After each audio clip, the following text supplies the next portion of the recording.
የአዲስ ምዕራፍ ሰዓታችን ላይ ደርሰናል። የዛሬውን ባለ ታሪክ አይተን እንመለስ።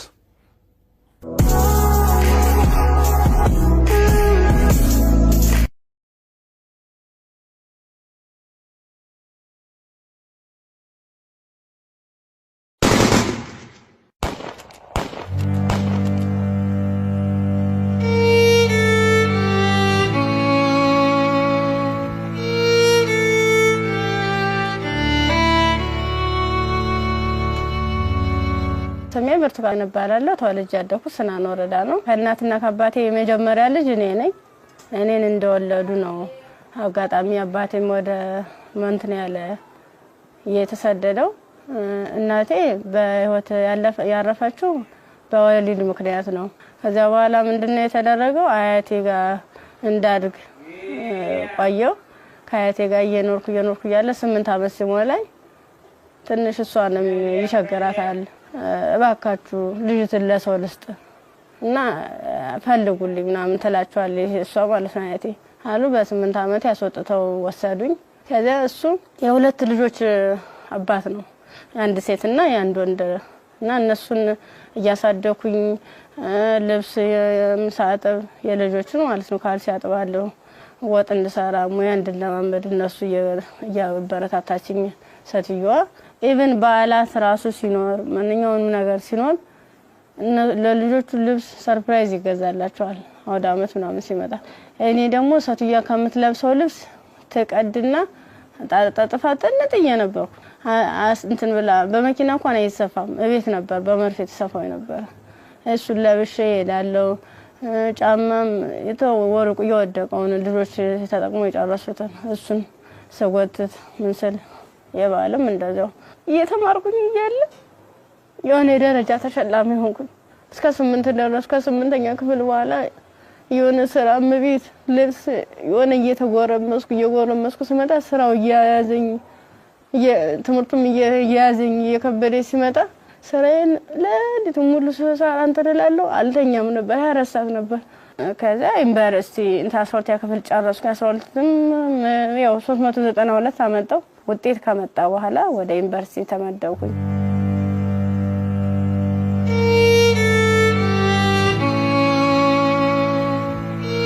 ዲፓርትመንት መረጥ በፋርማሲ ግስገባ በቃ እነሱ ራሱን ማበረታታት ጀመሩ። አይዞሽ ኢቭን ደፍተር እስክሪብቶም የሃንዳውትም ሙሉ ነገሩን እየሸፈኑልኝ ነበር እነሱ ነበሩ ቢሮ ላይ ማለት ነው።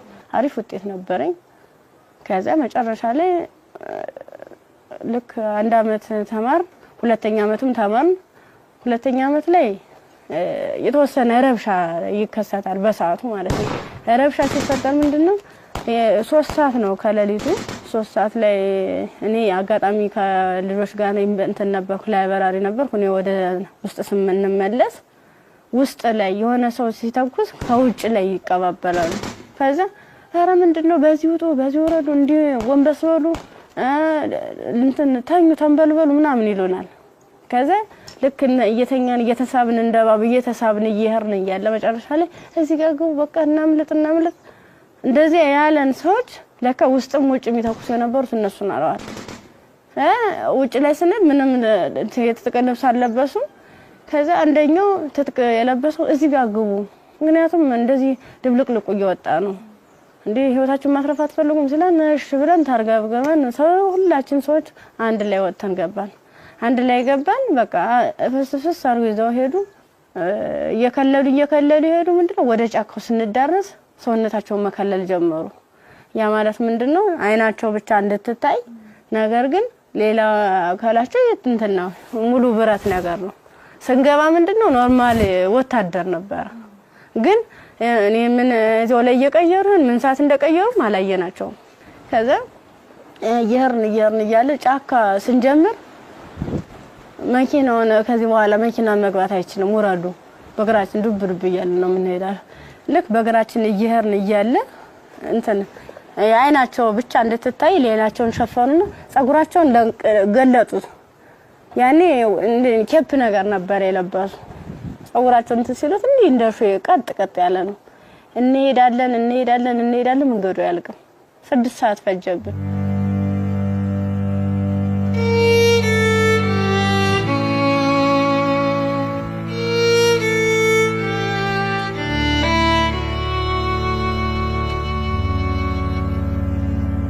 መረስ አይቀርም ስንደርስ ምንም ነገር የለም ቤት የለም ምን የለም በቃ የሆነ ሜዳ ነገር አለ ትክክለኛ እንትን ማለት ነው አረንጓዴ ነገር አለ እዚህ ጋር ስፖርት ስሩ ይሄን ስልጠና መውሰድ አለባችሁ በዚህ ነው አሁን ያመጣናችሁ ምንድነው እናንተን ፈልገናችሁ ነው በቃ ለትጥቅ ስለፈለግናችሁ ስልጠናዎችን መውሰድ አለባችሁ መማር አለባችሁ ከዛ ሳናቸው ይዋን እያደር ትንፍስ እንዳትሉ እና ዳቦ ሲሰጡ እንደ ዳቦ ነው እንደ ንስ ይያሉ ነው እንደዚህ የሚወረወሩልን ማለት ነው አይጠጉንም ሁሉ ከዛ ይወረወሩልን እያነሳን እንበላለን ያው ሆድ አይደለም ይርበናል ምን ጠጣው ውሃ ስናጣ ደግሞ በለበስነው ልብስ እየዘፈዘፍን ምንጭ ነገር እናገኛለን ወራጇ ዝም ብሎ ቆሻሻ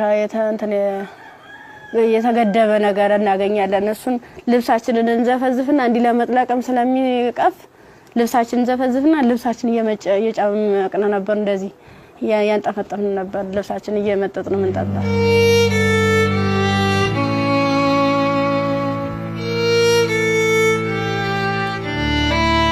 አመት ከ6 ወር ከሞላ በኋላ በቃ ስራችንን እንጀምር ይላል አንደኛው ማለት ነው ስራችንን እንጀምር ፕሮሰሱ አልቋል ያቀርነው ጊዜም እስከዚህ ነበር ምን ፈልገው ነገርም ተሳክቶልናል አሁን ደግሞ እንቅስቃሴ እንጀምር ዳይ ምናምን አሉና መጀመሪያ ላይ ልብስ ነው አውልቆ የታዋን ሙሉ ልብሳችንን አውልቀን ነው እንግዲህ እንደንተን ሶስቶቹ አራቶቹ ተሄዱ በኋላ እኔ አምስተኛ ላይ ነበርኩ በአምስተኛው ሰዓት ላይ ምንድነው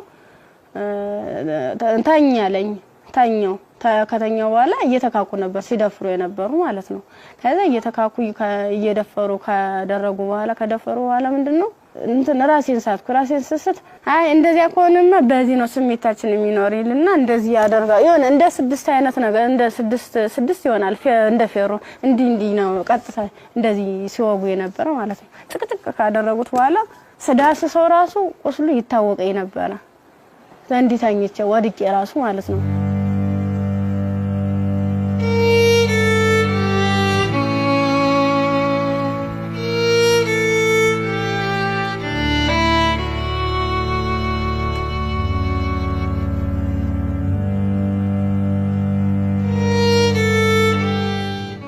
ካንገተ በላይ ደግሞ እንትን በምንድነው ጭንቅላቴ ነው ሁለት ሲመታኝ የኛው ተከፈተ ጭንቅላቴ ማለት ነው እንደዚህ ያድርገዋል ማለት ነው ሌላስ ምን ይሻላል ከዛ የሆነ እንትን የሚልም ነገር አለ ቢላ ማለት ነው በሱ ይፈቀፍቀዋል ጻጉሬን ማለት ነው ሲፈቀፍቅ እየደማ ነበር በዚህ ሚተለትላሉ እንደምላጭ አይነት ነገር ይዘዋል የሁሉ ትልትል ነው ይሄን ማህፀኔ ከተጨቀጨቀ በኋላ ምን ማለት ነው ሜትታል ምን ሆነ ግን ምንድነው በስድስተኛ ቀና በየንተሰል ምንም ነገር የለም ከጎኔም ረሳለ ከጎኔም ልጅ ተርትላለች በቃ ከሷ የተሻልኩ ስለሆነ የለበስኩትን አረቄን ልብስ ሙሉ ጫርጋው ልቄ እንትን አሰርኩት ተንትኑ ጋር አጣብቂ አስረ እየጎተትኩ ያ ማለት ምንድነው እኔ ሙሉ አካል ስላለኝ ነው ያንስ አድርጌ ነበር እየጎተትኩ የተላቀስ ርያል በቃ አርቃንሽን ሆነሽ በጣም ነው የሚያሳዝነው ቁምጣ ነበረች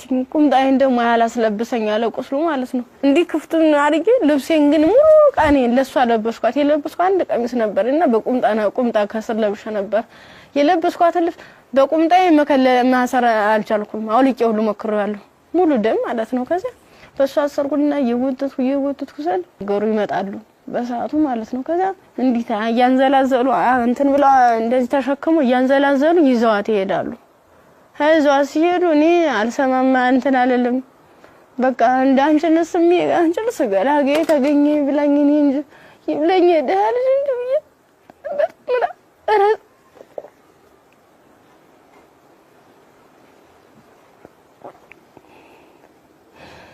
ይብለኝ እኔ እንጂ ብዬ ያርኩኝ ከዛ ያርኩኝ አላቀስኩኝ ሀገሩን እየጠየ እንዳልጠየቅ ምኑን ልጠይቃቸው በቃ ውስጥ የተጨነቀው ሁሉ መጨረሻ ላይ ጫካውን ስጨርስ ከተማ አገኘሁ ከዛ አባቴ እኔ ምን ዩኒቨርሲቲ ተማሪ ነበርኩኝና ልብሴን አጋጣሚ ልብስ ለብሼ ሌባ ወስዶብኝ ነው እስኪ እባክህ ገዛልኝ አልኩት ስለው 50 ብር ሚላ ሰናገኝ ከሱ ላይ 50 ብር ከፍሎ ልክ አንድ ዝምሮ ጥቁር በጥቁር አይነት ነገር ነው እሷን አለበሰኝና በቃ ልጅሽ ሊሊ ብሎ ዩኒቨርሲቲ ሲሄድ ቀጥታ ዳይሬክተሩ ቢሮ ነው የገባሁት። ከዛ ቀጥታ ዳይሬክተሩ ቢሮ ስገባ ምንድነው ሙሉ ነገሩን ካየ በኋላ ህክምና ውስጥ እንደገባ ማህፀኔ እንዲታሸግ ከአንገት በላይ ያለው ምን እንዲታሸግ ተደረገልኝ። አሳሸገኝ እያለ በቃ ሰለቹኝ ማለት ቁስሉም ሊድን አልቻለም። እነሱም ካቅማቸው በላይ ሆነ። እኔ አማራጭ ምንድነው ዩኒቨርሲቲው ትምህርት ቤቱ ፊት ለፊት መለመን ጀመርኩኝ።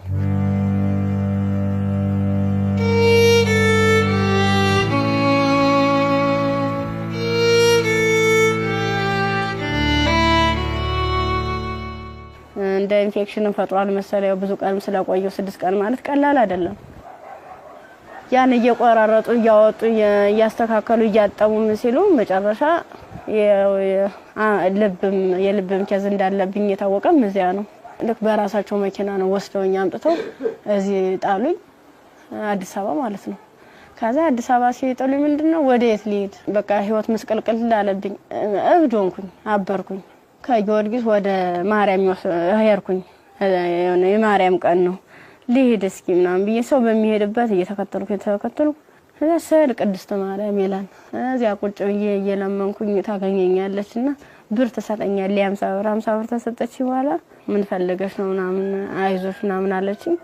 እኔ ኮሌጅ ተማሪ ነኝ እና በዚህ ረብሻ ምክንያት ነው እንደዚህ ተፈጠረው። እንዴት ላድርግ እንዴት ልሂድ ብለሽ አልኳት። የት ልሂድ ብለሽ ስላት አይ እንደዚህማ ከሆነ ክሊኒክ እንትን ጤና ጣቢያ እንውሰድሽ ብሎ ጤና ጣቢያ ሲሄድ የምጥ መርፌ ሰጡ እስቲሽ አደረጉ። ከተወለደ በኋላ በጣም ራበኝ። በቃ ምኑን ላጥበው ማጣው ሳጣ ሲርበኝ ማዘር ተሬዛ ጋር መጣሁኝ። ምን ላድርግ አልኳት። በቃ ጨለመብኝ እባክሽ አስገብኝ ስላት ከጎንሽ አለን ብላ መድኃኒቶቹንም ያንዳንዱ የህክምና ክትትሎችን እያደረጉልኝ ውስጥ ላይ ከነሱ አቅም በላይ የሆነውን ሪፈራል ተጻፈልኝ። በረንዳ ላይ የነበርኩት ወደ ቤት እየተቀየረ ሰው ቤት ማደር ጀመርኩ። እያልኩኝ በእነሱ ጥረት በእነሱ ጥንካሬ በማዘር ተሬዛ ማለት ነው ለልጁም ሆነ ለኔ ህክምና ወጪዎችን ያንዳንዷን እየሸፈነች እሷ እንደ እናት ሆና እየመከረችኝ ያጽናናችኝ እንባዬን እያበሰችኝ ነበር። አንድ እሷ ናት።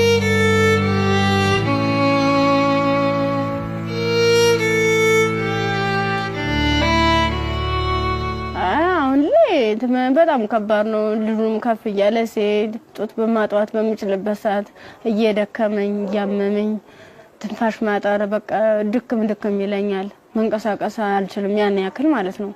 ብዙ መድኃኒቶች ነው የምወስደው። የሚዋጥ መድኃኒት አለ መርፌ አለ እና እነሱን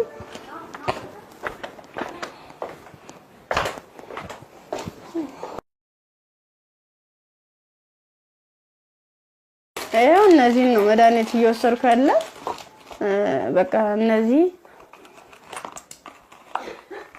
የሚዋጥ መድኃኒት አለኝ መርፌ አለኝ።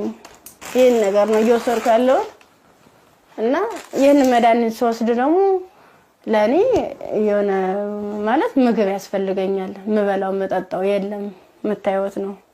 ደረቅ ኮቾሮ ነው። አሁን ቅድም እንደውም ሳዘጋጅ ነበር ኮቾሮ እዚህ አለ ዘፍዝፌ ነው የነው ያለው። አሁን የራስ በራስ ብሏል።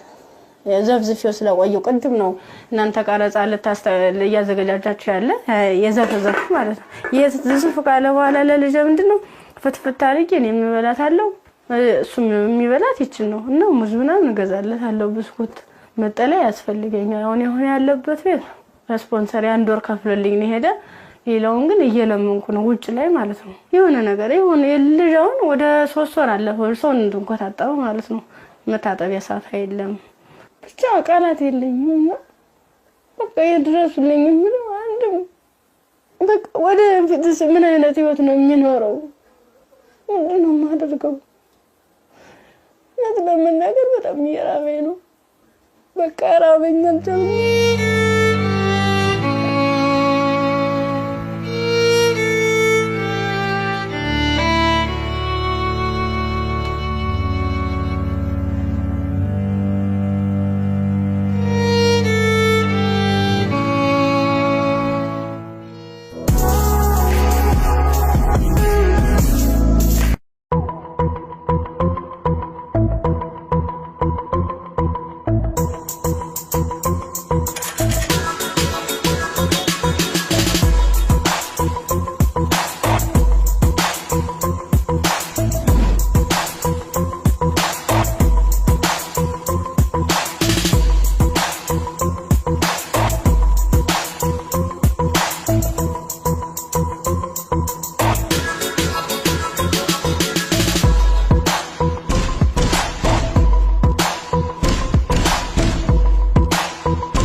የብርቱካንን ታሪክ ነበር አይተን የተመለስነው።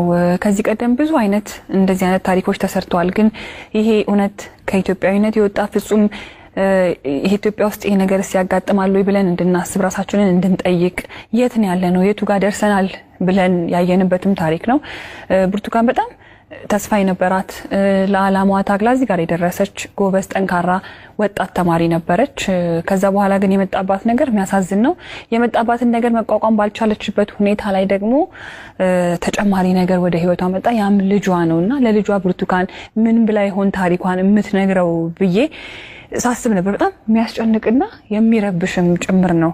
የሷም ህይወት ተበላሸ ስንል እንደገና ደግሞ ህፃን ልጅ ወደዚህ አምጥታለች። የዛ ህፃን ልጅ ተስፋውስ ምንድነው? ነገስ የሚመለስለት መልስ ምንድነው? ይሄ ልጅስ እንዴት አድርጎ ነው አድጎ ሀገርን የሚረከበው ብለን እንድንጠይቅ የሚያደርገንም ይመስለኛል። የብርቱካን ታሪክ በጣም ብዙ ሴቶች ላይ ያጋጥማል። ግን ደግሞ ይሄኛው የሚዘገንንና ለመስማትም ለጆሮም ለማየትም የሚቀፈው ነው ያገኘው። ያው ሰው ስትሆኚ ተፈተኛለሽ። አንዳንዴ የፈተናም አይነት አለው እንዴት ያለሽ በቃ በርግጥ ላያስችል አይሰጥም ይባላል። ግን ደግሞ አንዳንዴ ከመቻል በላይ የሚሆኑ ፈተናዎች አሉና እንደ ኢትዮጵያ እንደ ሀገር ደግሞ ስታስቡ እንደዚህ አይነት ሁኔታ የሚደረግበት ማህበረሰብ ውስጥ ነው እንደ ያለ ነው። በምን አይነት ሁኔታ ነው ህይወታችንን እየመራን ያለ ነው የሚለው ራሱ ሌላ ጥያቄ ነውና በጣም ከባድ ነው። የብርቱካን ቪዲዮንም ቁጭ ብዬ ሳየው እውነት ለመናገር አንደበት የለኝም፣ ከአእምሮ በላይ ነው። እጅግ በጣም የሚሰቀጥጥና የሚዘገንን ከመሆኑ ብዛት የተነሳ ጭራሽ እንደውም ፊልም ነው እንዴ አክቲንግ ነው እንዴ የሚያስብል ሁላ። ምክንያቱም ያው ብዙ ሆረር ፊልሞችን እንሰማለን፣ ግን የእውነት መሬት ላይ የወረደ እንደዚህ በዚህ ልክ የሚሰማ ነውር ሁላ አለ ወይ እስከ ማለትም ድረስ አለና ብርቱካን እንግዲህ ስቱዲዮ ውስጥ ትገኛለች። አብረን ቆመን እንቀበላለን። እንኳን ደህና መጣሽ። እንኳን ደህና መጣሽ። አረፍ በይ። እንዴት ብርቱካን? እንኳን ደህና መጣሽ። በጣም ነው የምታምሪው። በጣም ቆንጆ ከለሯ ራሱ እንዴት እንደሚያምር። ያው ዩኒቨርሲቲ ስንሄድ ሁላችንም የምናስበው ነገር አለ አይደል? ቤተሰብ ጋር ያለው ደስታ አለ፣ ስትሄጂ የምትዘጋጁ ዝግጅት አለ። ከሄድሽ በኋላ ደግሞ ያው ቤተሰብ ነው ገንዘብ የሚልከው የምፈልገው ነገር። ያን ጊዜ እንዴት አሳለፍሽው? ስትሄጂስ እንዴት ነበረ? ስሄድ 300 ብር ነው የተሰጠኝ። ያ ማለት ያንቺ 300 ብር የሆነ ቦታ ላይ ትላካለች ማለት አይደለም፣ አድርሶ የሚመልሰኝ ነው። አመት ሙሉ የሚዘልቅ ማለት ነው። ጓደኞቼ በፕሌን ጓደኞቼ በመኪና እየተመላለሱ በዓላትን ሲውሉ እኔ ግን ለአንድ አመት ተውሎ 300 ብር ነው ካልኩሌት ተደርጎ ይሰጠኝ ነበር። ስንት ነበር ትራንስፖርቱ? 150 ብር ነበር መሄጃው። እንደ ሴት ደግሞ ለሴት የሚያስፈልግ ነገር አለ፣ ምን እንቀባዋለን፣ የተፈጥሮ ጉዳይ አለ። ለዚህ ሁሉ ነገር ገንዘብ ያስፈልጋል። በምን ነበረ ያን ነገር? ጓደኞቼ የተሻለ ህይወት ነበር የሚንተን የሚሉ ባለሀብት ልጆች አሉ። እነሱ ነበር የሻር እያደረጉ እያዋጡ ነገሮችን የሚሸፍኑ ኢቨን ሞዴስ ራሱ ይገዙልኝ ነበር። ጓደኞቼ ነበር ከጎን ያሉት ማለት ነው። እሺ ከዛ በኋላ ያ ሁሉ ነገር አለፈና ዩኒቨርሲቲ ገባሽ። ዩኒቨርሲቲ ገብተሽ ሁለተኛ ዓመት ተማሪ ሆነሽ ነው ይሄ ነገር ያጋጠመሽ። እንዴት ነበር እስቲ ጊዜውን አስታውሽ? ማለት በጣም ነው የሚከብድ። 3 ሰዓት ላይ ልክ ከላይ ወረ 3 ሰዓት ዘጋብኝ። መመለስ አልፈልግ እንደ ወጣሁኝና የሆነ ይሮራጣሉ ማለት ነው ሰዎች። ስንሄድ በቃ አራ እንደዚህ ተኩስ የተነሳ ማለም ትሄዳላችሁ፣ በቃ በዚህ ሄዱ ነው በዚህና እንትን በሉ እዚያ ካግቡና ምሽሉን እኛ በሰዓቱ ተኛን ተቆርቁ ነው የመሰለን። እኛ እንደዚህ ለማትረፍ ነው ብለን ተንደርድረን ራሳቸው መኪና ገባን። የነሱ መኪና ምን እንደሆነ ረብሻ የሚፈጥሩ ሰዎች በመጡበት መኪና። አዎ ከፍተ ነው ከኋላ። 1 አመት ከ6 ወር ነው እዚያ የቆየነው ጫካ ውስጥ ምንም ነገር ሳይፈጠር። አመት ከ6 ወር ምን ነበር የሚሏችሁ? ትጥቀና ልንቀየራችሁ ተጣጣቃላችሁ አለበለዚያ ያሰብነው አለ እሱ እንሰራለን አብረን ምን ይሆናል እያሉ። የት ነበርስ የምታድሩት? እዚህ ወጭ ላይ ነው። ብዙ ጊዜ ዛፍ ነበር እንዲታከልል ተነመለ ነበር። እዛ በመጥቶኑበት ጊዜ በተለይ ለሴቶች አስቸጋሪ ሁኔታ የንጽህና መጠበቂያ ማግኘት ነው። ያንንስ እንዴት ነበር የምታሳልፉት? የምን ንጽህና መጠበቂያ ነው? በቃ ዝም ብለን ስናክ ነበር የምንውለው። ከ1 አመት ከ6 ወር በኋላ ምንድነው የተፈጠረው? መጨረሻችን ላይ ሰልፍ አሳለፉን። እርቃናችንን አውልቀው ልብሳችንን ካወለቁ በኋላ ሰልፍ አስያዙ። እኔ አጋጣሚ ከ5ኛ አካባቢ ላይ ነበርኩኝ። ግንኙነት ከተደረገ በኋላ እንዲህ ሲጨቀጭቁ ራሱ በፌሮ ሲወጉ አላስታውስም። ደንዝዟል ሰውነት። ምን ያህል ሰው እንደተደረገ ምን እንደተደረገ አላውቅም። በስድስተኛ ቀን ስነቃ እንደ ማወላ ነው የሚፈሰው። ያ እሷ ደግሞ አንድ አካል ስለጎደላት ምንድነው አማራጭ የለበስኩትን ልብስ አውልቄ ለሷ ነገሮቿን አስሬ ነው ቅፋ እየወተትኩ ጀመር ጀመሩ። እንዳላዝላት አልችላትም። ከዛ አብረን ነው ቆመን ሄደው አንቺን እኮ ትችሻለህ ደም ስትለኝ እንዲሁ ነው ሁለት አካል ስንኩል ማን ይቀበለናል አልኳት። ምክንያቱም ማንም ቢሆን እንደዚህ ደም እየፈሰሰ እንደዚህ ምድሩ ሁሉ ጨልሞብኝ ነገ ወደ የተሻለ ህይወት አገኛለሁ ብዬ ነገ ወደ ጥሩ ቦታ ደርሳለሁ ብዬ አሰብኩት ይስለኝ በቃ በጨረሻው እንደዚህ ሲያመር እንደዚህ ሲሆን በጣም ካፋኝ። በቃ ያውልዩም ማለት ነገ ወደ ስደት ነው የምሆነው። ምንድነው ማድረግስ የምችለው? በምን አይነት መልኩ ነው ህይወቴንስ መጠገን የምችለው? አይዞሽ የሚለኝስ ማንኛው ሰው ነው? በቃ እንደው እንደዚህ መጨረሻ ላይ ምንድነው ጎዳና ተዳዳሪን የሆንኩት? ጎዳና ነው ወርቄ በቃ እኔ እንጃ።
አንዳንድ ታሪኮች ለመስማትም በጣም እጅግ በጣም ይከብዳሉ። እኛ ጋር ይሆናሉ ይፈጠራሉ ብለን እንጠብቃቸው አይደሉም። ሴት ሆኖ ለመስማት ይከብዳል፣ ሰውም ሆኖ ለመስማት እንደዚህ አይነት ታሪክ ይከብዳል። ያው ከመሞት መኖር ይሻላል ይባል የለ። እግዚአብሔር አንቺን በዚህ ፈተና ውስጥ አሳልፎ ዛሬ ላይ ሲያደርስሽ ምክንያት የለውም ማለት አንችልም። በፈጣሪ ስራ ማንገባም፣ ግን በጣም ጠንካራ ነሽ። እኔ በዚህ ሁሉ ችግር ውስጥ ያየሁት ያንቺን የመንፈስ ጥንካሬ ነው። አሁን ላይ ልጅ አለሽ። ልጅሽን ስታዩ ምን ይሰማሻል? ከፋኛል በጣም። ምክንያቱም እሱ ባይኖር የኔ ያለ እንትን አይደለም ነበር ማለት ልጅ ስትይዥ ከባድ ነው። ለልጅ ስትይ እያልሽ የሆነ ትታሰሪያለሽ። ልጅ ነው እንጂ ራሴ አትይም። በቃ ምን አለበት ወይ ጤነኛ ልጅ በሰጠኝ ነው። ካልሆነ ደግሞ እኔም በሽተኛ እንዴት ነው የማደርገው? ልጁንስ ለማልቀ ሁለቴ ነው 3 ጊዜ ጥዬው ሁሉ ይጫለው። እዚያ ውጭ ላይ ተመንትሽ እንዲኝ ሳይው እማ ያለ ወደኔ ይመጣል እና ፈርም በላው በቃ አብረን እንሞታታለን ብዬልሽም ወቀፋርቂ እንደገና ራሴን ይቅርታ ጠይቄ እንደትልቅ ሰው ጥያቄና መልስ በራሴ እየተመለሰ እንደዚህ ማከሆነሽ ለንደየ ይሽከፋርቂ ይሽውዳለሁ። ያሳደጉሽ ቤተሰቦችሽ በጠፋሽበት ወቅት ከዛ ሁሉ ነገር ሲሆን ይሄን ሁሉ ታሪክ ያውቃሉ ግን አልቀበልም ነው ያለ። አሁን ላይ ጤናሽ እንዴት ነው? ከመክመና በጣም ያስፈልገኛል። ከህክምናም በላይ የምክር አገልግሎት ያስፈልገኛል። ነገ ብርቱካን ምን ብታገኝ ትመኛለች? እኔ አሁን መፈልግ አንድም በጤንነቴን የሚከታተለኝና በቃ ትምህርቴን መማር የምፈልገው ወደፊት የተሻለ ህይወት መኖር እፈልጋለሁ። ልጅን በጎን አይኑን እያየው እየተጫወትኩ አብሬ እንደ እናት እንደ አባት እንደ ወንድም ከጎን ይሆንልኝ። እሱም አድርጎኝ ጠብና እንዳያገኙ ተሻለ ህይወት እንድደርስ ነው የምፈልገው። ዛሬ ወደ አዲስ ምዕራፍ የሚያሸጋግሩሽ ስጦታዎች እኛ እናበረክትልሻለን። እንግዲህ ብርቱካን በጣም ብቻሽን በከባድ ሁኔታ ልጅሽን እያሳደግሽ ነው የምትገኘው። በመሰረታዊነት በመጀመሪያ የሚያስፈልግሽ ደግሞ የቤት ኪራይ ድጋፍ ነው። ኢቢኤስ ቴሌቪዥን ይሄንን ስለሚያምን ደግሞ የ1 አመት ያለምንም ሀሳብ ከልጅሽ ጋር ሆነሽ ራስሽን እስክትቋቋሚ ድረስ የ1 አመት የቤት ኪራይ ይሸፍንልሻል።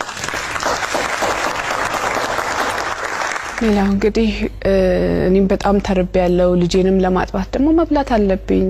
ካልበለው ደግሞ ወተት የለም ጡቴ ብለሻል። እውነት ነው። እናት ስንሆን ደግሞ የበላነው ሁሉ ደግሞ ወደ ልጃችን ነውና መብላት ራስን መጠበቅ ራብ መጥፎ ነው ይባላል። እውነት መጥፎ ነው በጣም። ስለዚህ የ6 ወር አስቤዛ ደግሞ ኢቢኤስ ይሸፍንልሻል። ከቤት ኪራይና ከአስቤዛ በተጨማሪ ደግሞ የልብስ ማጠቢያ ማሽን ኢቢኤስ ቴሌቪዥን ያበረክትልሻል። በጣም ትምህርትሽን ትወጃለሽ፣ መማር ትፈልጊያለሽ፣ መለወጥ ትፈልጊያለሽ። ባላሰብሽው ባልጠበቅሽው ሁኔታ ከትምህርትሽ ገበታ ወደ ኋላ ቀርተሻል።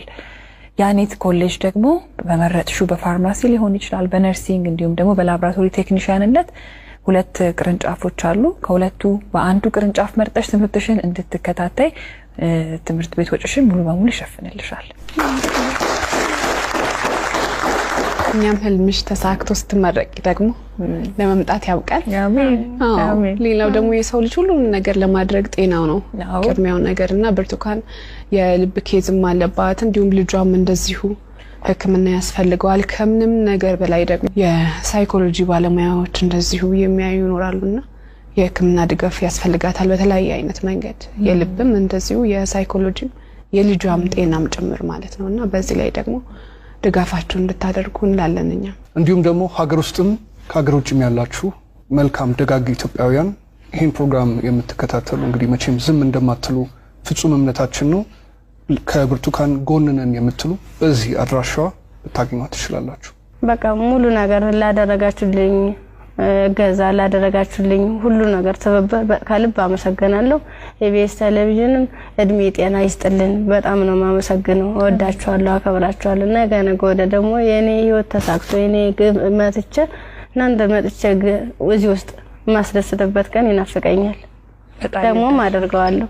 እናምናለን እኛ።